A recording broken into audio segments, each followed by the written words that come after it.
Salut, salut. Comment vous allez?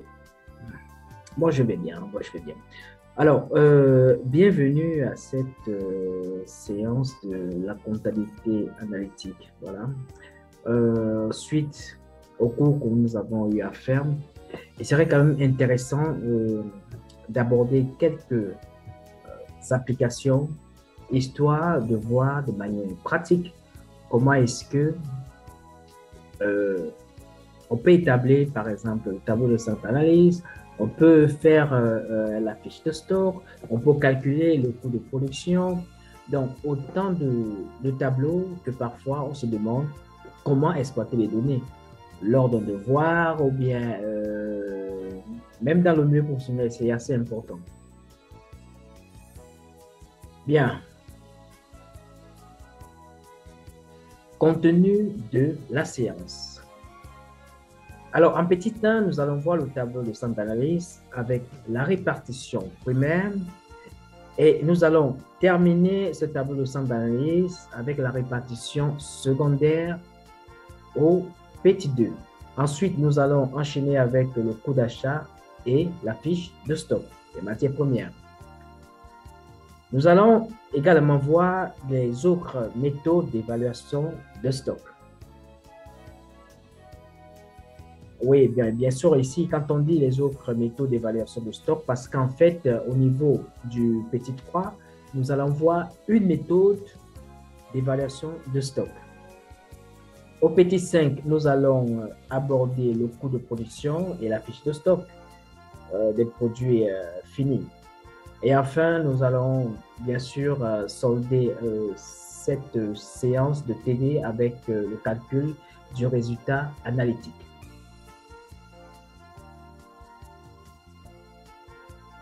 Bien, petit 1, tableau de centre d'analyse avec la répartition primaire. En petite parenthèse, les charges supplétives sont des charges qui ne sont pas prises en compte en comptabilité générale, que la comptabilité analytique estime qu'il est important de prendre ça en compte pour le calcul des coûts. Vous savez, par exemple, la rémunération des capitaux. Ça, ce n'est pas pris en compte par la comptabilité générale. Donc, la comptabilité analytique prend ça en compte pour le calcul des coûts. Bien. Alors, le premier constat, il est clair que sur chaque ligne, le pourcentage, n'est-ce pas, ça doit faire 100%. Et là, vous allez voir que, bien sûr, le tableau de centre d'analyse est réparti en deux.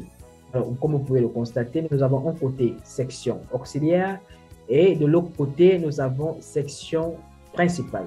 Le but ici, dans ce tableau de centre d'analyse, c'est simplement répartir ce budget-là sur les différents ateliers. Voilà. Alors, si vous vérifiez, hein, je rappelle, il faut toujours vérifier. Vous allez voir que la sommation de ces taux-là doit faire 100%. Voilà. Ça voudrait dire que les 450 000 doivent être repartis sur ces ateliers-là.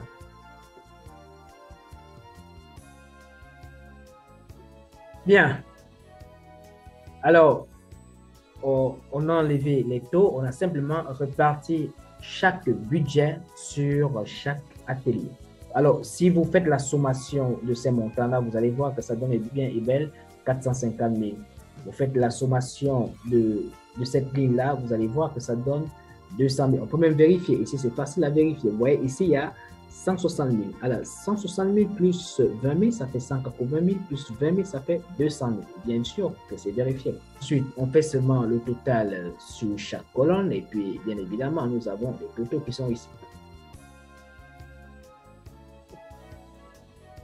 Après avoir terminé la répartition primaire, nous passons au deuxième point. Tableau de centre d'analyse avec la répartition secondaire.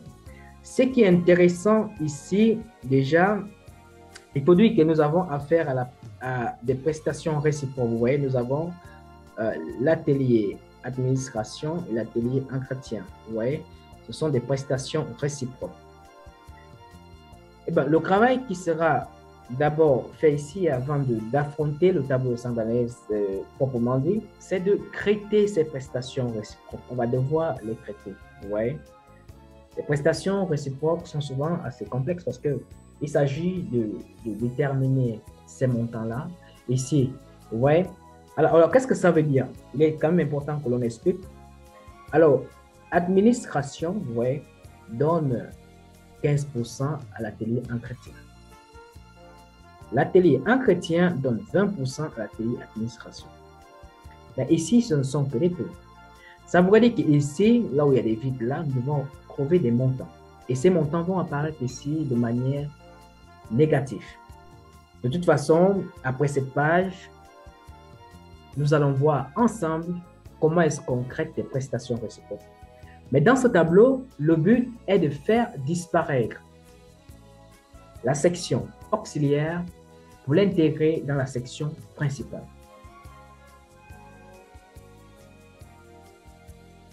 Pour bien effectuer ce travail, quand même, nous allons le faire dans un tableau.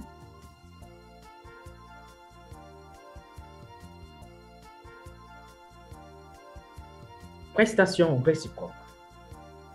Vous avez vu, on a extrait cette partie du tableau ici pour avoir une meilleure compréhension, pour avoir une meilleure visibilité de ce que l'on va traiter. La lecture du tableau se fait en général à la verticale.